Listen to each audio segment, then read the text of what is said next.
ଜାନୁଆରୀ 18 ତାରିଖ ରବିବାର ସକାଳ 11ଟା ସମୟରେ ସ୍ଥାନୀୟ ହରଚଣ୍ଡୀ ସାହି ସ୍ଥିତ ସରସ୍ୱତୀ ଶିଶୁ ବିଦ୍ୟା ମନ୍ଦିର ପରିସରରେ ଜେଜେବାପା ଜେଜେମା ସମ୍ମିଳନୀ ଉତ୍ସବ ଅନୁଷ୍ଠିତ ହୋଇଯାଇଛି। ଏହି ଉତ୍ସବରେ ସ୍ଥାନୀୟ ମହିପ୍ରକାଶ ମଠର ଅନ୍ତେବାସୀ ତଥା ଅବସରପ୍ରାପ୍ତ ବ୍ଲକ ଶିକ୍ଷା ଅଧିକାରୀ ଶ୍ରୀଯୁକ୍ତ ଚୌଧୁରୀ ନବକିଶୋର ପ୍ରହରାଜ ପ୍ରଦୀପ ପ୍ରଜ୍ୱଳନ କରି ଉତ୍ସବକୁ ଆଗେଇ ନେଇଥିଲେ। ବିଦ୍ୟାଳୟର ପ୍ରଧାନାଚାର୍ଯ୍ୟ ରବୀନ୍ଦ୍ର କୁମାର ନନ୍ଦ ଅତିଥି ପରିଚୟ ପ୍ରଦାନ କରିଥିବା ବେଳେ ପରିଚାଳନା ସମିତିର ଉପସଭାପତି ଶ୍ରୀମତୀ ସ୍ୱର୍ଣ୍ଣଲତା ଦାସ ଉପସ୍ଥିତ ରହିଥିଲେ। ଏହି ଅବସରରେ କୁନି କୁନି ଶିଶୁମାନଙ୍କ ଦ୍ୱାରା ସ୍ୱାଗତ ସଙ୍ଗୀତ, ବ୍ୟକ୍ତିଗତ ଗୀତ, ନୃତ୍ୟ ଓ ସଂସ୍କୃତି ଭିତ୍ତିକ କାର୍ଯ୍ୟକ୍ରମ ପାଲା ପରିବେଷିତ ହୋଇଥିଲା। ଶିଶୁକୁ ଗଢି ତୋଳିବାରେ ଜେଜେବାପା ଓ ଜେଜେମାଙ୍କ ଭୂମିକା ଯେତେ ଗୁରୁତ୍ୱପୂର୍ଣ୍ଣ ଓ ଶିଶୁର ବୌଦ୍ଧିକ ଓ ଆଧ୍ୟାତ୍ମିକ ବିକାଶରେ ଜେଜେବାପା ଓ ଜେଜେମାଙ୍କ ଅବଦାନ ଅତୁଳନୀୟ ବୋଲି ସେ ବିଷୟରେ ମୁଖ୍ୟ ଅତିଥି ଶ୍ରୀଯୁକ୍ତ ପ୍ରହରାଜ ସବିଶେଷ ବକ୍ତବ୍ୟ ଉପସ୍ଥାପନ କରିଥିଲେ।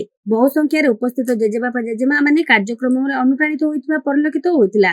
ଜେଜେବାପା ଓ ଜେଜେମା ମାନେ ନିଜ ନିଜର କର୍ତ୍ତବ୍ୟବୋଧ ହୃଦୟଙ୍ଗମ କରିବା ସହ ଆନନ୍ଦ ଉଲ୍ଲାସରେ ଉପସ୍ଥିତ ହୋଇଥିଲେ। ଶେଷରେ ଶ୍ରୀମତୀ ସ୍ୱର୍ଣ୍ଣଲତା ଦାସ ଧନ୍ୟବାଦ ଅର୍ପଣ କରିଥିଲେ।